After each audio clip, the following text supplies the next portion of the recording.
Hi everyone, it's me Guni and you guys are watching on Learning for Life. Well, it's the part 2 of the Physics 1 short revisions and I hope कि आपको part 1 बहुत अच्छा लगा होगा. आपका full तीनों की तीनों chapters जो first unit था हमारा work power energy force वाला revise हो गया होगा. Now today we are going to start with unit 2 that is light. तो light में सबसे पहला जो chapter हमारे पास है that is refraction through plane surfaces. और ये सारे टॉपिक्स हैं जो आपको इस चैप्टर में से स्टडी करने हैं. ठीक है, स्टार्ट करेंगे रिफ्रैक्शन की डिफाइन से. So it is a phenomena by which a ray of light traveling from an optical medium to another changes its direction or path. ठीक है, so the change in path of light when it travels from one optical medium to other is known as refraction of light. ठीक है, अब refraction के related कुछ terms हैं जैसे incident ray, refracted रे, normal, angle of incidence, angle of refraction and angle of deviation. ये हम डायग्राम से समझते हैं बिकॉज अगर इसका कंसेप्ट क्लियर होगा तो पूरा चैप्टर आपके लिए इजी हो जाएगा. तो let's say this is a medium. तो ये जो लाइन है this is called as interface. ठीक है, इस लाइन को कहते हैं हम इंटरफेस जो दो मीडियम को डिफरेंशिएट करती है. जो लाइन जो रे आएगी this is called incident ray. ठीक है, उसके बाद यहाँ पे वी ड्रॉ अ 90 डिग्री पे एक line. This line is called normal. ठीक है, अब ray after moving to the other medium वो जिधर को भी जाएगी जो रे जाएगी दिस इज कॉल्ड रिफ्रैक्टेड रे. ठीक है, उसके बाद ये जो एंगल है इंसिडेंट रे का नॉर्मल के साथ इसे हम कहते हैं एंगल ऑफ इंसिडेंस. जो ये रिफ्रैक्टेड रे का नॉर्मल के साथ एंगल है this is called angle of refraction. ठीक है, अब ये जो ओरिजिनल पाथ ऑफ लाइट है जहां पे अगर रिफ्रैक्शन ना होती तो लाइट ने जैसे जाना था, ठीक है, उसके बीच का एंगल और रिफ्रैक्टेड रे के बीच के एंगल को कहते हैं एंगल ऑफ डेविएशन. इसे हम डेल्टा से रिप्रेजेंट करते हैं. ठीक है, so refracted ray, incident ray, normal, angle of incidence, angle of refraction and angle of deviation. ठीक है, ये टर्म्स आपके दिमाग में क्लियर होनी बहुत ज्यादा जरूरी है if you want to understand the whole chapter very clearly. ठीक है, उसके बाद if you want detailed explanation of this chapter because light वाला यूनिट नहीं छोड़ना पेपर में, सबसे ज्यादा मार्क्स यही यूनिट कैरी करता है and it's an easy chapter अगर कंसेप्ट क्लैरिटी हो. ठीक है, तो detailed video lectures of this chapter are available on the channel. If you have time you want to study you can study from there. This is a revision lecture, right? उसके बाद ray traveling from rarer to denser medium और denser to rarer medium, ये बात करते हैं. तो हमारे पास कुछ तरीके के मीडियम्स है. रेयर मतलब हल्का, डेंसर मतलब भारी. ठीक है, सिंपल. अगर रेयर से डेंसर की तरफ लाइट आ रही है, रे ऑफ लाइट रेयर से डेंसर में आ रही है तो क्या होगा, पहले हम यहाँ पे एक नॉर्मल ड्रॉ कर लेते हैं. ठीक है, यहाँ से रे ऑफ लाइट आई रेयर से डेंसर में मूव कर रही है तो the ray of light will bend towards normal, normal के टुवर्ड्स आ जाएगी. ऐसे केस में जो एंगल आई है वो होगा greater than angle R. Angle of incidence is always greater than angle of refraction.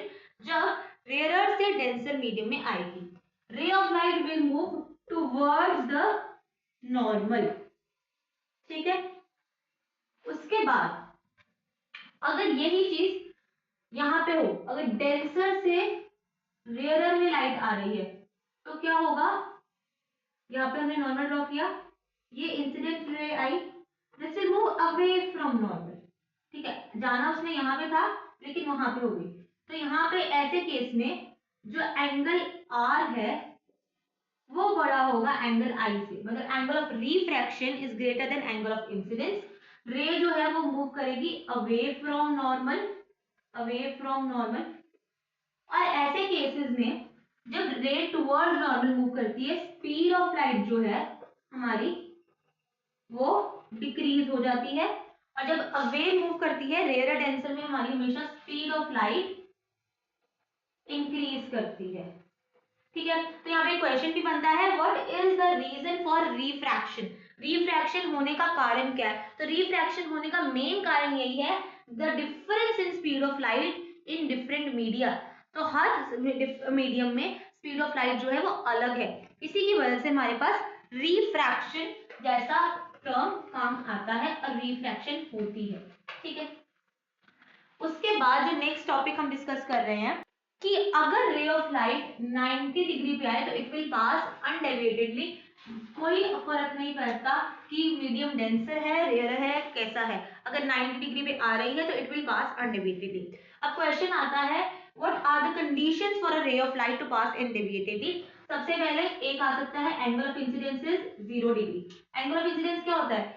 Angle between refracted ray, incident ray and normal. अब इंसिडेंट रे और नॉर्मल एक ही है तो उसके बीच का एंगल क्या है? 0 है हमारे पास। या दूसरा आ सकता है कि रिफ्रैक्टिव इंडेक्स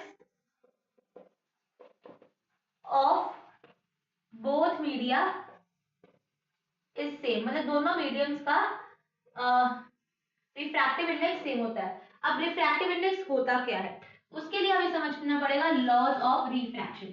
तो रिफ्रैक्शन के दो लॉज हैं। सबसे पहला लॉ रिफ्लेक्शन का लॉ का सेम लॉ है, that the incident ray, the refracted रे, the end the normal all lie at the point of incidence in a same plane।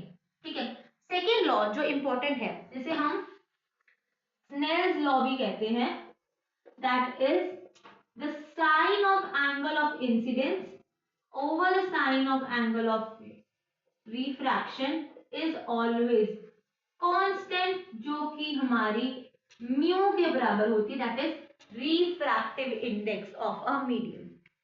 तो sin, the ratio of sin of angle of incidence to the ratio of sin of angle of refraction is always constant. This is the Snell's law या law of refraction। ठीक है, और ये constant क्या है? Refractive index, and it is constant for a given pair of media, for a given pair of media.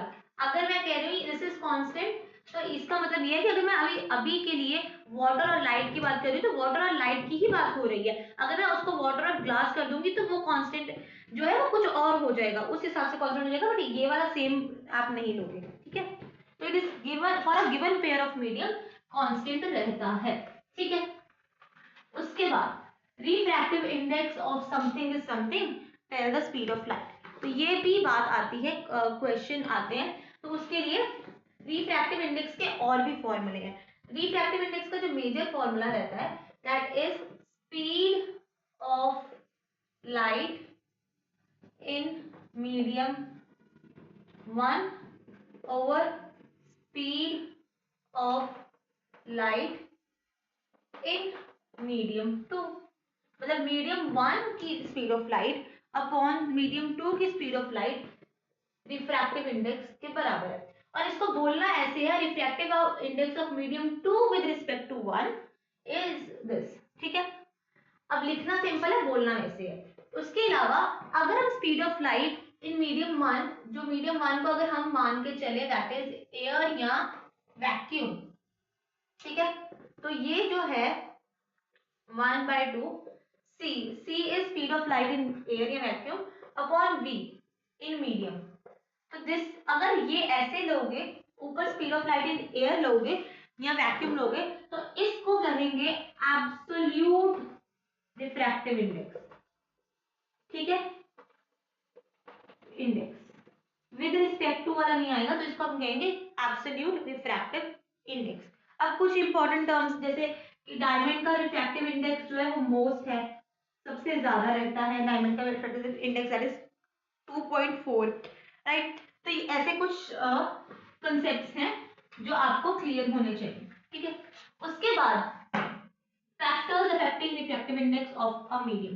Refractive index किन किन चीजों पे डिपेंड करता है उसके बारे में बात करते हैं। रिफ्रैक्टिव इंडेक्स डिपेंड करता है सबसे पहले टेम्परेचर पे। जो भी अगर किसी चीज का टेम्परेचर बढ़ता है, सबसे पहला रिफ्रैक्टिव इंडेक्स डिपेंड करेगा टेम्परेचर पे, और ये है एक इनवर्स रिलेशन। ये भी बात याद रखनी है, अगर टेम्परेचर बढ़ेगा तो रिफ्रैक्टिव इंडेक्स घटेगा, अगर टेम्परेचर घटेगा तो रिफ्रैक्टिव इंडेक्स जो है वो बढ़ जाएगा।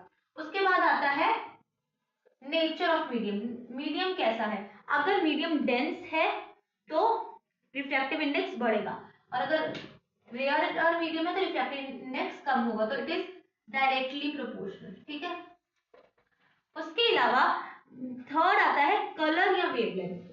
कलर या वेवलेंथ ऑफ लाइट। ठीक है, रिफ्रैक्टिव इंडेक्स इस पे भी डिपेंड करता है।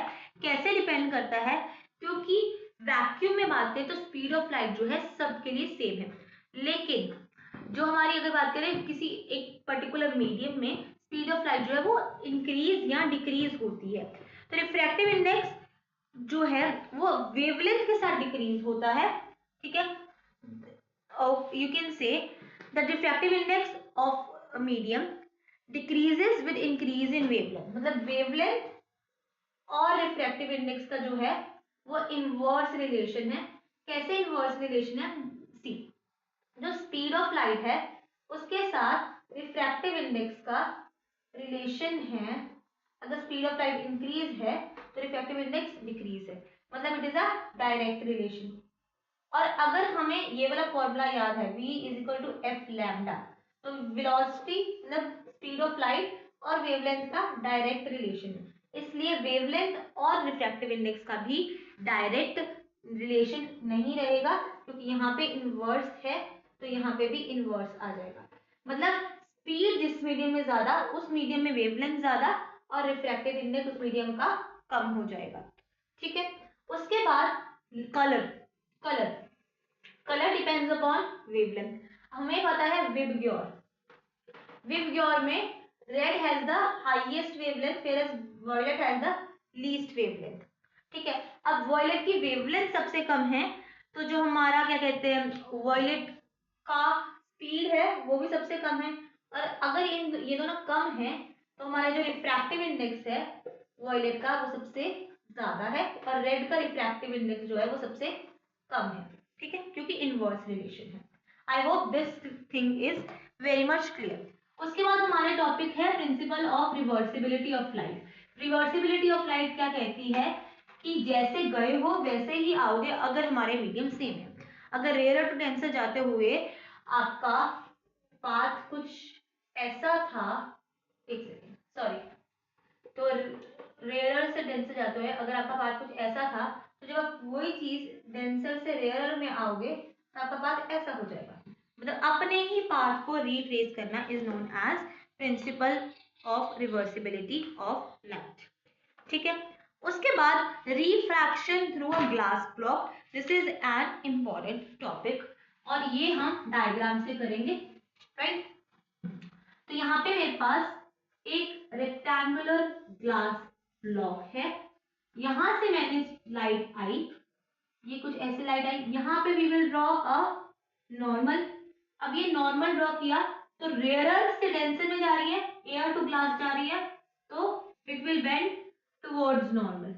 जाना उसने कैसे था, कुछ इस तरह से। ठीक है, लेकिन वो जा कैसे रही है, ऐसे जा रही है, क्योंकि वो रेयरर से डेंसर में आ गई है।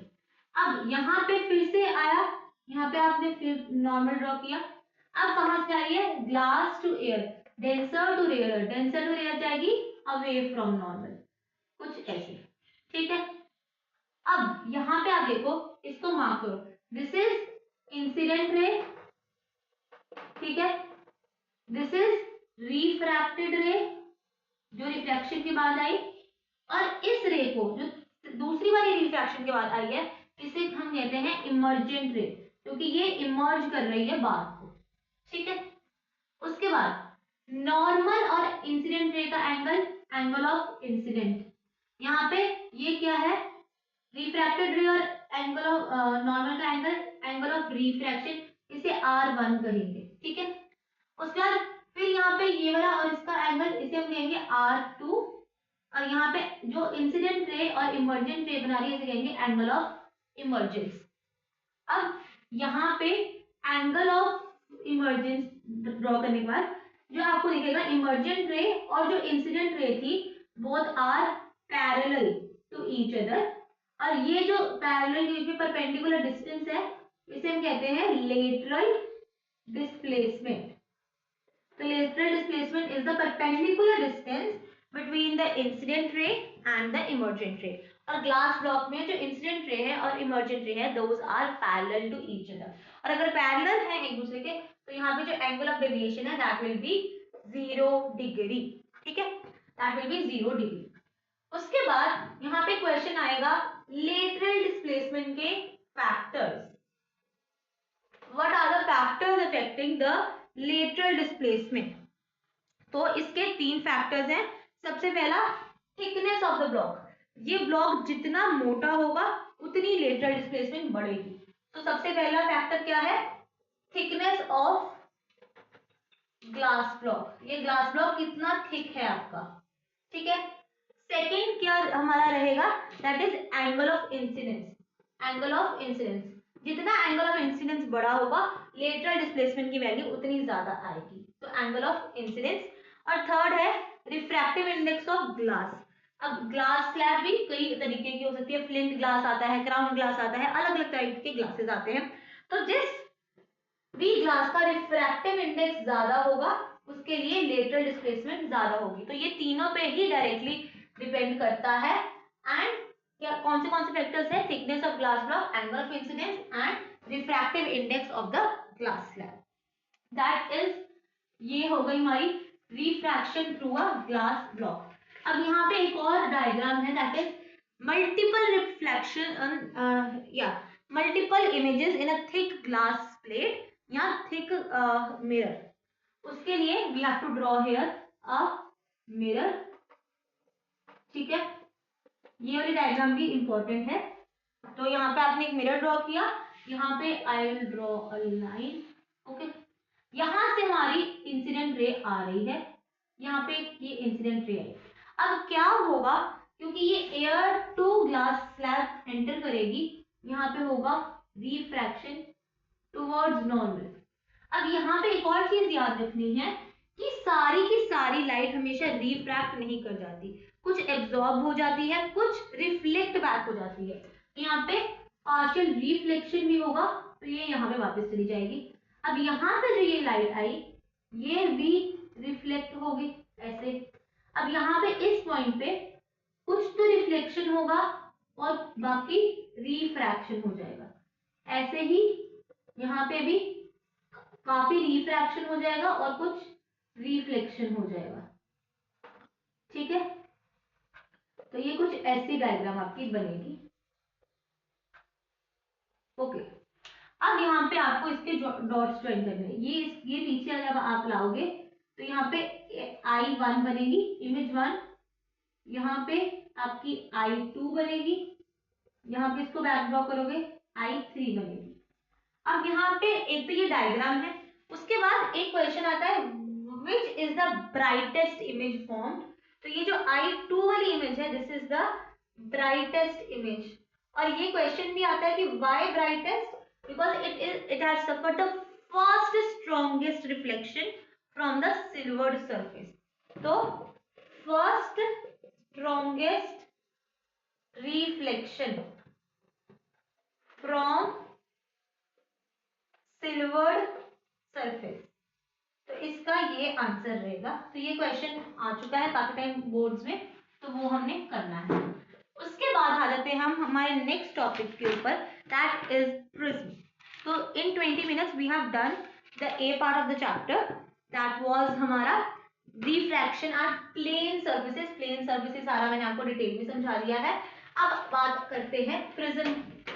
अब प्रिज्म क्या है? प्रिज्म 5 ग्लास सर्फेसेस से बना हुआ एक ट्रायंगुलर क्रॉस सेक्शन वाला मटेरियल है, जिसे हम मेजरली ऐसे शो करते हैं फॉर आवर ईज, हम सिर्फ इसका Barla cross section part show करते हैं। अब रे डायग्राम थ्रू प्रिज्म कैसे ड्रॉ करनी है वो भी देख लेते हैं। यहाँ पे इसको मैं थोड़ा सा बड़ा कर देती हूँ प्रिज्म को हमारे। यस। अब यहाँ पे रे डायग्राम बनाते हैं। यहां से हमारी रे ऑफ लाइट आई ऐसे। हाँ, और एक और बात, प्रिज्म की टेंडेंसी होती है to bend the ray towards its base. ठीक है, तो ये चीज याद रखनी है। यहाँ से रे ऑफ लाइट आई, यहाँ पे सबसे पहले हम बनाएंगे हमारा नॉर्मल। अब रे कहाँ से कहाँ को जा रही है, पहले तो यहाँ पे इसको इंसिडेंट रे को ही कंप्लीट करोगे फ्रॉम द डॉटेड लाइन, कुछ ऐसे। इसका ओरिजिनल पाथ कैसे होना था अगर कोई मीडियम बीच में ना होता। ठीक है, अब यहाँ से इंसिडेंट रे आई, इंसिडेंट रे कहाँ से, ग्लास, एयर से ग्लास में मूव कर रही है, रेयर से जा रही है, तो it will bend towards the normal. ये टुवर्ड्स द नॉर्मल बेंड हो गई। उसके बाद यहाँ पे फिर आप एक नॉर्मल ड्रॉ करोगे। ठीक है, अब ग्लास से एयर में जा रही है, डेंसर टू रेयर जा रही है, तो it will bend away from the normal. ठीक है, it will bend away from the normal. अब यहाँ पे मार्किंग करते हैं, दिस इज इंसिडेंट रे। ठीक है, ये हमारी क्या है, रिफ्रैक्टेड रे है। ये हमारी क्या है, इमर्जेंट रे है।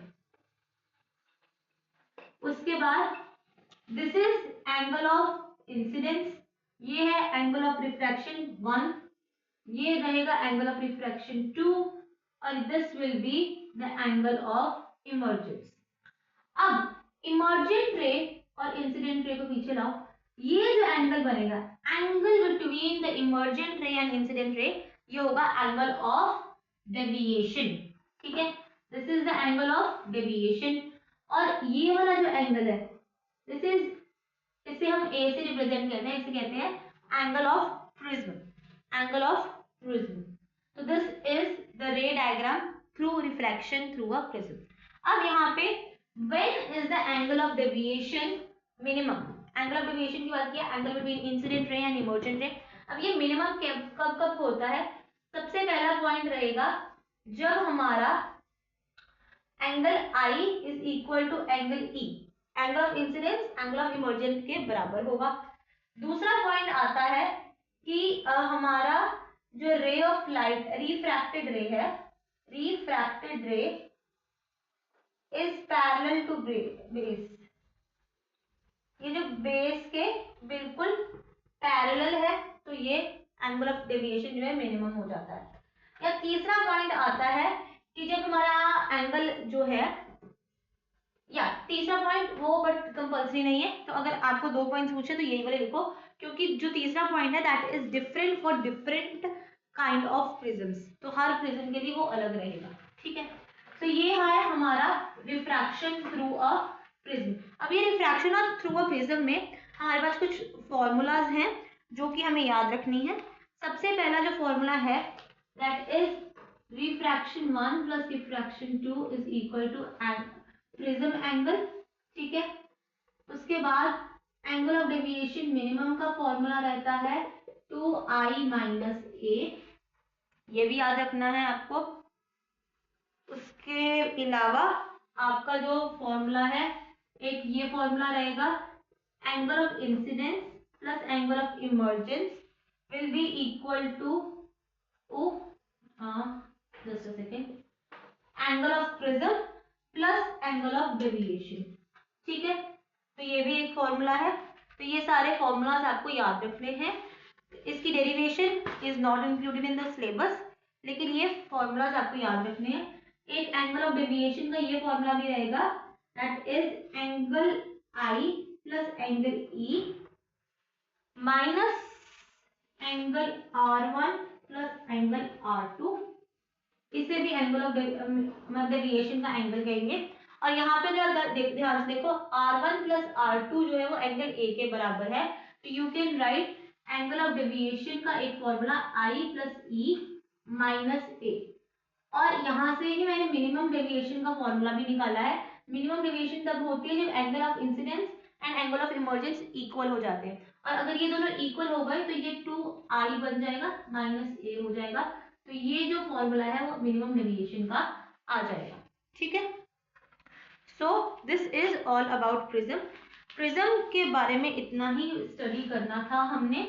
और उसके अलावा फैक्टर्स की बात करें जो डेविएशन के रिलेटेड फैक्टर्स हैं, डेविएशन, एंगल ऑफ डेविएशन के जो फैक्टर्स है, सबसे पहला आता है हमारा एंगल ऑफ इंसिडेंस। अब एंगल ऑफ इंसिडेंस के हिसाब से क्या होता है, as the angle of incidence increases the angle of deviation first decreases, reaches to a minimum and then start increasing. क्या बोला मैंने, अगर एंगल ऑफ इंसिडेंस बढ़ेगा तो सबसे पहले हमारा जो मिनिमम डेविएशन, जो डेविएशन का एंगल है वो कम होना स्टार्ट होगा, एक ऐसे पॉइंट पे पहुंचेगा जहां पे वो बिल्कुल ही अपना लोएस्ट पे आ जाएगा, उसके बाद फिर से इंक्रीज करना स्टार्ट हो जाएगा। और इसका कुछ ऐसा ग्राफ बनता है जहां पे ये जो है आपको शो करेगा कि एंगल ऑफ जो डिविएशन है वो पहले हमारा डिक्रीज हो रहा है धीरे धीरे धीरे धीरे, एक पॉइंट पे पहुंचा जहां पे वो मिनिमम हो गया एंड फिर उसके बाद इंक्रीज हो रहा है। तो ऐसे पॉइंट पे आपका एंगल ऑफ इंसिडेंस, ऐसे आपको एक ध्यान रखना है, यहाँ पे इंसिडेंस है और यहाँ पे आपका डेविएशन के एंगल है, ठीक है। इस पॉइंट पे जहां पे एंगल ऑफ इंसिडेंस और ये मिनिमम, यहाँ पे मिनिमम हो जाएगा, उसके बाद फिर से इंक्रीज करना स्टार्ट कर जाएगा आपका एंगल ऑफ डेविएशन। उसके बाद एंगल ऑफ डेविएशन का इंसिडेंस के रिलेशन के बाद दूसरा पॉइंट आता है कि आपका जो रिफ्रैक्टिव इंडेक्स है, मटेरियल क्या है प्रिज्म का। अगर मटेरियल से मतलब है अगर रिफ्रैक्टिव इंडेक्स प्रिज्म का ज्यादा है, ठीक है, तो जो हमारा डेविएशन का एंगल है वो भी ज्यादा होगा। तो this is a direct relation, और इसीलिए कहते हैं जो फ्लिंट प्रिज्म है और एक क्राउन प्रिज्म होता है, तो दो तरह के ग्लासेस होते हैं, आपको इतना ही पढ़ना है। दो, अगर ये वाला आता है आपको पॉइंट, तो आपको हमेशा याद रखना है कि जो क्राउन ग्लास का रिफ्रैक्टिव इंडेक्स है वो कम होता है देन फ्लिंट प्रिज्म। तो इसलिए जो हमारा एंगल ऑफ डेविएशन भी है वो ग्रेटर होगा for flint prism and less होगा फॉर द क्राउन प्रिज्म, ठीक है। उसके बाद आता है on the angle of prism, angle A बताया था, एंगल ऑफ प्रिज्म, ये भी जो है हमारा इट इज डायरेक्ट रिलेशन। अगर एंगल ऑफ प्रिज्म बड़ा होगा तो आपका डेविएशन बड़ा होगा, वरना छोटा होगा तो छोटा होगा, तो this is a direct relation. और लास्ट फोर्थ पॉइंट जो है दैट इज वेवलेंथ या कलर। तो हमने रिफ्रैक्टिव इंडेक्स का देखा था, वैसा ही सेम रहेगा। वेवलेंथ से रिफ्रैक्टिव इंडेक्स क्या था, इनवर्स था, और रिफ्रैक्टिव इंडेक्स और डेविएशन खुद क्या है, डायरेक्ट है। तो वेवलेंथ से जो एंगल ऑफ डेविएशन है वो भी इनवर्स हो जाएगा, तो जिसकी वेवलेंथ ज्यादा उसका रिफ्रैक्टिव इंडेक्स कम, और रिफ्रैक्टिव इंडेक्स कम तो हमारा डेविएशन भी कम हो जाएगा। इसीलिए हमारा रेड का डेविएशन सबसे लीस्ट होता है और वॉयलेट का डेविएशन सबसे ज्यादा होता है। That's it, right. उसके बाद हम बात करते हैं रिफ्रैक्शन ऑफ लाइट के कुछ एप्लीकेशंस की, that is real and apparent depth, जो कि हमारे सिलेबस में है। ये भी डायग्राम इंपॉर्टेंट है, तो ये डायग्राम से समझेंगे इसको। ये हमारा इंटरफेस, ये कुछ ऐसे। अब यहाँ पे डेंसर मीडियम में, जो कि बेसिकली जनरली हम वाटर कंसिडर करते हैं, कोई चीज पड़ी है and now you have to see कि आप कैसे ड्रॉ करोगे। तो एक तो रे हम ऐसे लेके जाएंगे विच विल बी नॉर्मल, तो वो अननेगेटिवली पास कर जाएगी। दूसरी यहाँ पे हमने एक रे लेके गए that is the incident ray, यहाँ पे हमने ड्रॉ किया नॉर्मल। अब यहाँ पे this is the angle of incidence. अब ये देखो, ये जानी कैसे चाहिए थी रे, अगर कोई इंटरफेस ना होता तो ये कुछ ऐसे जानी थी, ठीक है, लेकिन डेंसर टू रेयर जा रही है, it will bend away from normal, और ये क्या हो गया हमारा रिफ्रैक्ट, एंगल ऑफ रिफ्रैक्शन यहाँ पे, ठीक है। अब क्या पॉइंट है हमारा कि जब हम इसे बैक प्रोड्यूस करेंगे तो हमें जो चीज है, जो भी पॉइंट है, वो कुछ यहाँ पे पड़ा हुआ दिखेगा इंस्टेड ऑफ दिस। तो ये है उसकी रियल डेप्थ और ये है उसकी अपेरेंट डेप्थ जो हमें दिख रही है, ठीक है। अगर यहाँ से कोई इंसान देखेगा कि क्या पड़ा है, तो उसे ये कुछ ऐसा दिखेगा, उसे वो चीज यहाँ पे नहीं यहाँ पे पड़ी हुई दिखेगी, उसे वो थोड़ी ऊपर उठी हुई चीज दिखेगी। और ये जो डिस्टेंस है बिटवीन रियल डेप्थ और apparent, that is real depth minus apparent depth, इसे कहते हैं शिफ्ट। ठीक है, इसे कहेंगे shift. So this is the diagram. उसके अलावा जो चीजें आपको याद रखनी है शिफ्ट का, एक तो ये फॉर्मूला है that is real depth minus apparent depth, या एक और फॉर्मूला है that is real depth into refractive index. अब यहाँ पे आपको चीज का रिफ्रैक्टिव इंडेक्स पता होना चाहिए, इसलिए 1 - 1 upon refractive index of medium with respect to air. ठीक है, तो ये आपका शिफ्ट का फॉर्मूला है। जनरली इसके बेस पे क्वेश्चंस नहीं पूछे जाते हैं। अगर आपको ये वाला फॉर्मूला आता है real depth minus apparent depth is equal to shift, तो आप क्वेश्चंस कर पाओगे। अब शिफ्ट के फैक्टर्स अफेक्टिंग द शिफ्ट, कि किस चीज के होने से जो शिफ्ट है वो बढ़ सकती है और कम हो सकती है। सबसे पहले रिफ्रैक्टिव इंडेक्स ऑफ मीडियम, तो जितना रिफ्रैक्टिव इंडेक्स ज्यादा होगा मीडियम का, शिफ्ट उतनी ही ज्यादा हो जाएगी। दूसरा है हमारे पास, तो दूसरा फैक्टर आता है थिकनेस ऑफ द मीडियम, तो जितना मीडियम थिक होगा, डेंसर मीडियम हमारा, उतनी ही शिफ्ट इंक्रीज हो जाएगी।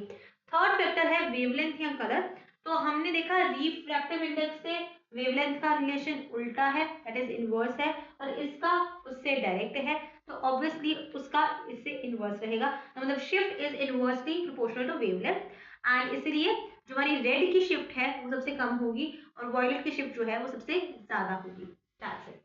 उसके बाद we have done with prism, we have done with real and apparent depth. हाँ, रियल एंड अपेरेंट डेप्थ में एक और कॉन्सेप्ट जो रह गया हमारा, दैट इज रिफ्रैक्टिव इंडेक्स जो है that is always equal to apparent real depth upon apparent depth। ये भी एक फॉर्मूला है for our refractive index of a medium, तो ये आप याद रख सकते हो इफ बाय चांस अगर कोई क्वेश्चन आ जाता है। ठीक है, उसके बाद हम आ जाते हैं हमारे नेक्स्ट टॉपिक के ऊपर, दैट इज क्रिटिकल एंगल वाला topic, and that is total internal reflection. ठीक है, तो इसे भी डायग्राम से ही समझ लेते हैं। अगर यहाँ पे मैंने कोई रे ऑफ लाइट 90 डिग्री पे पास कराई, तो इट विल पास अनडेविएटेडली। अब यही मैं एंगल ऑफ इंसिडेंस कुछ कर दूं, और ये अभी भी एंगल ऑफ इंसिडेंस जो है वो क्रिटिकल एंगल से छोटा है, तो यहाँ पे रिफ्रैक्शन हो जाएगी। अगर यही मैं एंगल ऑफ इंसिडेंस को और बढ़ाकर कर दूं equal to the critical angle, तो यहाँ पे जो रिफ्रैक्टेड रे है that will graze on the surface। ठीक है, थर्ड क्या है, अगर मैं इसे और इंक्रीज कर दूं क्रिटिकल एंगल ऑफ इंसिडेंस को, कि वो क्रिटिकल एंगल से भी बड़ा हो जाए, तो यहाँ पे हमारा हो जाएगा टोटल इंटरनल रिफ्लेक्शन। ठीक है, तो क्रिटिकल एंगल की डेफिनेशन क्या होगी, critical angle is the angle of incidence in the denser medium at which the angle of refraction in the rare medium is 90 degree, क्योंकि यहाँ पे ग्रेस करिए तो नॉर्मल से 90 डिग्री पे आता है उसका रिफ्रैक्शन। ठीक है, उसके बाद क्रिटिकल एंगल की बात करूं और थोड़ी सी आपसे, तो क्रिटिकल एंगल जब angle of incidence critical angle से बढ़ जाता है, तो हम एक फिनोमिना को एक्सपीरियंस करते हैं, that is total internal reflection. Total internal reflection में totally 100% of the light is reflected back to the medium. अब टोटल इंटरनल रिफ्लेक्शन के कुछ हमारे पास कंडीशंस है कि कब कब टोटल इंटरनल रिफ्लेक्शन होगी। सबसे पहले रे जो है वो डेंसर से रेयरर में जानी चाहिए हमेशा। ठीक है, एंगल ऑफ इंसिडेंस है जो वो एंगल ऑफ क्रिटिकल एंगल से हमेशा बड़ा होना चाहिए हमारा। ठीक है, अब ये क्रिटिकल एंगल की बात तो कर रहे हैं, लेकिन क्रिटिकल एंगल के फैक्टर्स क्या है, वो किस चीज पे डिपेंड करता है। सबसे पहले वेवलेंथ ऑफ लाइट, जिसके साथ इसका रिलेशन इनवर्स है। ठीक है, उसके बाद टेम्परेचर पे डिपेंड करता है, और टेम्परेचर पे डिपेंड करता है जिसके साथ sorry just give me a second, या वेवलेंथ से इसका रिलेशन डायरेक्ट है, रिफ्रैक्टिव इंडेक्स से इसका रिलेशन जो है वो इनवर्स रहेगा, और टेम्परेचर से भी इसका रिलेशन इनवर्स रहेगा, क्योंकि नो टेम्परेचर से डायरेक्ट रहेगा, क्योंकि टेम्परेचर और रिफ्रैक्टिव इंडेक्स का इनवर्स होता है। Okay, so critical angle, refractive index बढ़ेगा, क्रिटिकल एंगल जो है वो घट जाएगा। वेवलेंथ बढ़ेगी तो क्रिटिकल एंगल भी बढ़ेगा। अगर टेम्परेचर बढ़ेगा तो भी क्रिटिकल एंगल जो है वो बढ़ जाएगा। ठीक है, टोटल इंटरनल रिफ्लेक्शन की हमने बात कर ली। दो हमारी कंडीशंस सैटिस्फाई मैंने आपको बता दी, क्या होनी चाहिए, डेंसर टू रेयर मीडियम होना चाहिए, और एंगल ऑफ इंसिडेंस है जो वो क्रिटिकल एंगल से बड़ा होना चाहिए। अब यहाँ पे टोटल इंटरनल रिफ्लेक्शन की रे डायग्राम्स हैं जो कि इंपॉर्टेंट हैं एंड क्वेश्चंस आते हैं, तो that we will be doing now. ठीक है, so this is the D part of the chapter, I guess. Yes, and after this our chapter will be completed. तो कुछ प्रिज्म की डायग्राम्स हैं वो ड्रॉ कर लेते हैं। तो सबसे पहले जो डायग्राम है is deviate light through 90 degree. तो यहाँ पे मैंने अगर एक ऑब्जेक्ट रखा है, यहाँ से मैं रे ऑफ लाइट पास करवाऊंगी। ये देखो, ये सरफेस पे परपेंडिकुलर है, normal it will pass undeviatedly. ठीक है, ये ऐसे आ गई। अब यहाँ पे we will draw a normal. अब यहाँ पे देखेंगे, अगर ये 90 डिग्री पे थी, अनडेविएटेड पास हुई है, तो ये 90 हो गया। दिस एंगल विल बी 45, ये टोटल एंगल 90 है तो ये भी 45 हो जाएगा। अब critical angle of glass is 42 degree, तो यहाँ पे टोटल इंटरनल रिफ्लेक्शन होगी, सेम वे यहाँ पे भी टोटल इंटरनल रिफ्लेक्शन होगी। अब ये जो रे ऑफ लाइट आ रही है ये यहाँ पे 90 डिग्री पे आ रही है। कैसे पता लगा, ये हमारे पास क्या था 45, ये भी कितना बचा 45। अब इस ट्राइंगल में देखेंगे तो ये 45 है, ये 45 है, ये क्या हो गया 90। अब 90 पे आएगी तो इट विल पास अनडेविएटेडली। ठीक है, तो ये जो ऑब्जेक्ट ऐसा था वो कुछ आपको अब ऐसा पड़ा हुआ दिखेगा, तो ये ऐसे से ऐसा हो गया, तो 90 डिग्री का इस यहाँ पे रिफ्लेक्शन आई है। अब ये मैं डायग्राम इतनी डिटेल में यहाँ पे नहीं करवा रही हूँ, otherwise it will consume a lot of time, और उनका भी टाइम लगेगा जिनको आती है। So if you want this diagram, इसका लिंक मैं इन द डिस्क्रिप्शन बॉक्स डाल दूंगी, इस पर्टिकुलर लेक्चर का, जहाँ पे मैंने ये वाली डायग्राम को बहुत डिटेल में समझाया था। ठीक है, उसके बाद दूसरी डायग्राम आती है जो है हमारे पास, वो है डेविएट अ लाइट थ्रू हमारे पास 180 डिग्री, मतलब अगर ऐसे है तो 180 में ऐसे हो जाएगी पूरी। ठीक है, तो इसको यहाँ पे इस तरफ मैंने एक ऑब्जेक्ट रखा, यहाँ से मैंने रे ऑफ लाइट पास करवाई, यहाँ पे 90 डिग्री में पास कराई तो इट विल पास अनडेविएटेडली। अब यहाँ पे 90 था, ये 45 है, यहाँ पे अगर मैं बनाऊं हमारा नॉर्मल तो ये भी क्या आ जाएगा 45 डिग्री। अब ये 45 है, 45 is greater than 42, total internal reflection होगी, ये ऐसे जाएगा। अब यहाँ पे अगेन नॉर्मल ड्रॉ करेंगे। अब यहाँ पे अगर नॉर्मल ड्रॉ किया है, वी नो दैट ये 45 था तो ये भी 45 हो जाएगा। अब यहाँ पे 90 45, ये क्या है 45 हो जाएगा, ये बचा हुआ अभी कितना हो गया 45। अब 45 इज अगेन ग्रेटर देन 42, तो इसको भी नीचे ले आएंगे। अब ये वाला देखो, यहाँ पे ये 45 है, ये भी 45 हो गया, 45 45, ये कितना हो गया 90। अगर 90 पे आएगी तो दे विल पास अनडेविएटेडली। ठीक है, वैसे ही इस तरफ से भी रेज सेम तरीके से निकलेंगी और इट विल पास अनडेविएटेडली। तो ये कुछ ऐसा आपका आ जाएगा। तो चीज अगर ऐसे पड़ी है तो वो आपको ऐसे दिखेगी, this is deviation through 180 degree. वैसे ही इस लास्ट वाले प्रिज्म में 45 90 45 वाले प्रिज्म में एक और केस आता है, to erect an inverted image. उसमें हमारे पास ऊपर 90 डिग्री रहेगा, नीचे 45 45 रहेंगे। उसमें भी क्या किया हमने, यहाँ पे मैंने एक इन्वर्टेड इमेज रख दी है। यहाँ से अगर मैं रे ऑफ लाइट लेके आई, सबसे पहले यहाँ पे क्या होगा, रेयर टू डेंसर मूव करेगी, it will bend towards normal. ठीक है, यहाँ पे इस पॉइंट पे आया, इस पॉइंट पे अगर आएगी हमारी रे ऑफ लाइट, तो यहाँ पे जो एंगल ऑफ इंसिडेंस है दैट विल बी ग्रेटर, तो यहाँ से टोटल इंटरनल रिफ्लेक्शन होगी and it will pass like this.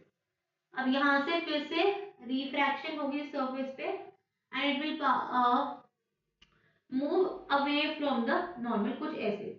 तो ऐसे ही इधर भी आएगी and it will move away from the normal, कुछ ऐसे, और ये इमेज तुम्हें कुछ ऐसी दिखेगी, दैट इज इरेक्ट। तो इन्वर्टेड से इरेक्ट इमेज कर दी जाती है। ठीक है, उसके बाद फोर्थ डायग्राम जो यहाँ पे आएगी that will B equilateral prism. Equilateral prism वो होता है जिसके सारे एंगल्स क्या हैं, 60 डिग्री पे होते हैं। तो अगर सारे एंगल्स 60 डिग्री पे हैं कुछ ऐसे, तो अगर मैं रे ऑफ लाइट ला रही हूँ फ्रॉम हेयर, ठीक है, तो इट विल पास सबसे पहले अनडेविएटेडली, ठीक है, क्योंकि 90 पे आई। अब यहाँ पे अनडेविएटेड पास हुई, तो यहाँ पे we will draw a normal. ये 90 पे था, मतलब दिस इज एंगल 90, ये 60 है, ये 90 है, ये हमारे पास बच गया 30 डिग्री। अगर ये 30 है तो ये वाला क्या हो गया, 60 डिग्री। अब 60 इज अगेन ग्रेटर देन 42, तो यहाँ पे टोटल इंटरनल रिफ्लेक्शन होगी, ये कुछ ऐसा आएगा, ये 30 हो जाएगा। अब ये 30 है, ये 6, यहाँ पे ये कितना बचा हमारे पास, दिस विल बी 60, ये 60 है, ये 60 है, यहाँ पे हमारे पास आ जाएगा 90 आएगा, तो रे विल पास अनडेविएटेडली। तो ये कुछ ऐसी डायग्राम आपको ड्रॉ मिलेगी, और एरोस प्लीज डालना नहीं भूलना है, ठीक है। उसके बाद हमारे पास आ जाता है जो हमारा नेक्स्ट केस है, दैट इज 30 90 60 प्रिज्म। इसमें एक एंगल 90 का होगा, एक 60 का होगा, एंड दूसरा 30 का होगा। तो ऐसे केस में आपको हमेशा लाइट जो है वो बेस से डालनी है यहाँ पे, ठीक है। यहाँ से मैंने बेस से लाइट को लेके गई, इफ वी से लाइक समथिंग लाइक ऐसे, तो ये 90 पे मैं लेके गई, पहले अनडेविएटेड पास हो गई, ये 90 है, ये 30 है, ये क्या हो गया 60 डिग्री, एंड यहाँ पे अगर मैं ये नॉर्मल बनाऊं, that will be equal to, just give me a second, that will be equal to 30 degree. Okay, तो यहाँ पे 60 नहीं है, यहाँ पे 30 है। ओके, यहाँ पे 30 है, यहाँ पे 60 है, तो यहाँ पे मैं 90 पे लेके आई, यहाँ पे 60 था, तो ये वाला एंगल क्या होगा 30, this will be 60 critical angle से ज्यादा बड़ा है, तो ये ऐसे कुछ जाएगा, ये भी 60 हो जाएगा, यहाँ पे हमारे पास 30 हो जाएगा। अब अगर इस ट्राइंगल में देखिए 30 और ये कितना बन, यहाँ पे भी हमने एक नॉर्मल ड्रॉ करना है सबसे पहले तो, ठीक है। ये यहाँ पे ये पूरा एंगल कितना हो गया हमारे पास, that will be equal to, ये 90 है, and this whole angle is हमारा 60 degree, and that will be equal to 120 90, so this will be equal to 30 degree. ये वाला 30 डिग्री है, यहाँ पे हमारा जो एंगल बना दैट विल बी, तो ये वाला जो एंगल है दैट इज टोटल 90, तो ये वाला जो बचा दैट इज 30, और 30 हमारा क्रिटिकल एंगल से छोटा है, तो यहाँ पे रिफ्रैक्शन हो जाएगा एंड रे बाहर चली जाएगी। अब अगर आप रे ऑफ लाइट को यहाँ से लाओगे या यहाँ से लाओगे, तो आपके यहाँ पे कोई भी टोटल इंटरनल रिफ्लेक्शन नहीं होगी। अगर आप चाहते हो कि आप हाइपोटेन्यूज से ला रहे हो रे ऑफ लाइट और आपकी टोटल इंटरनल रिफ्लेक्शन हो, तो एक एक्सेप्शनल केस आता है जिसमें आपको एक लाइन ड्रॉ करके ज्वाइन करने पड़ेगी, उसके बाद ही आप ऐसा काम कर सकते हो। तो उसके लिए भी एक वो लास्ट डायग्राम है वो देख लेते हैं। यहाँ पे 90 है, यहाँ पे 60 है, यहाँ पे 30 है। अब जनरली अगर आप किसी भी दूसरी साइड से लेके आओगे तो यहाँ पे रिफ्लेक्शन नहीं होगी, लेकिन अगर आप इस यहाँ से एक लाइन निकलती हुई यहाँ पे ज्वाइन कर दोगे, जो कि और अब अगर आप लाइट इस लाइन के नीचे नीचे से लाओगे तो टोटल इंटरनल रिफ्लेक्शन हो जाएगी। कैसे होगी, यहाँ पे आप लाइट लाओगे 90 डिग्री पे, तो इट विल पास अनडेविएटेडली सबसे पहले। अब यहाँ पे इस पॉइंट पे आप नॉर्मल ड्रॉ करोगे, दिस इज 60, दिस इज 90, ये आपका आ गया 30, तो ये बन जाएगा 60, 42 से बड़ा है, यहाँ पे हो जाएगी आपकी टोटल इंटरनल रिफ्लेक्शन, ये 60 हो जाएगा तो ये 30 रह जाएगा, ये यहाँ पे भी सबसे पहले एक नॉर्मल ड्रॉ करेंगे, ये 30 रह गया। अब ये 30 है, ये 90 है, this will be 60 and this will be 30। अब ये 30 है तो ये बाहर चली जाएगी रे ऑफ लाइट, क्योंकि एंगल 30 जो है वो क्रिटिकल एंगल से छोटा है, राइट। उसके अलावा बुक में आपको कुछ एप्लीकेशंस दी हुई हैं कि एक ग्लास ब्लॉक के नीचे अगर आप पेज रखोगे तो वो ऊपर को क्यों दिखता है, that is because of refraction, real and apparent depth का फॉर्मूला।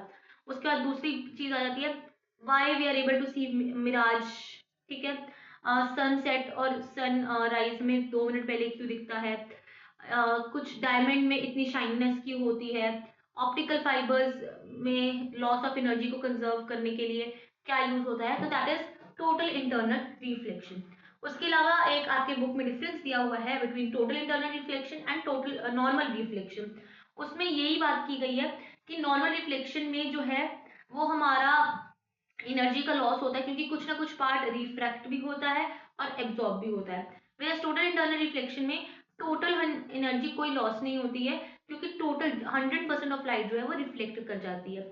उसके अलावा टोटल इंटरनल रिफ्लेक्शन में हमारे जो इमेज है वो ब्राइट रहेगी, ब्राइट बनेगी और ब्राइट ही रहेगी फॉर अ लॉन्गर टाइम। जबकि नॉर्मल रिफ्लेक्शन में इमेज जो है वो थोड़ी सी डल होती है, और जो इमेज डल होने के साथ साथ उसकी इंटेंसिटी विद टाइम डिक्रीज भी हो जाती है। तो that is all about the chapter. इसकी एक बुक से अच्छी रीड लगाना, ताकि, और ये इंपॉर्टेंट चैप्टर है, इसका वेटेज बहुत ज्यादा है, एंड ये वीडियो ऑलरेडी लंबी हो चुकी है, तो I will be taking much of your time. जो नेक्स्ट चैप्टर है that is spectrum and reflection through lenses, हम उन्हें एक वन शॉट में टुगेदर करेंगे। तो that is from my side for today. Lecture 2 इतना ही रखते हैं। इस चैप्टर को अच्छी तरीके से बुक से रीड करो, क्वेश्चन सॉल्व करो, कोई भी क्वेरी आती है do ask me in the comment section. I'm always here to help, and I'll see you guys in the very next one. Till then, bye bye, take care, thank you, keep learning, keep watching, and make sure you hit the like button, share this video with your friends, and subscribe to the channel. Bye guys.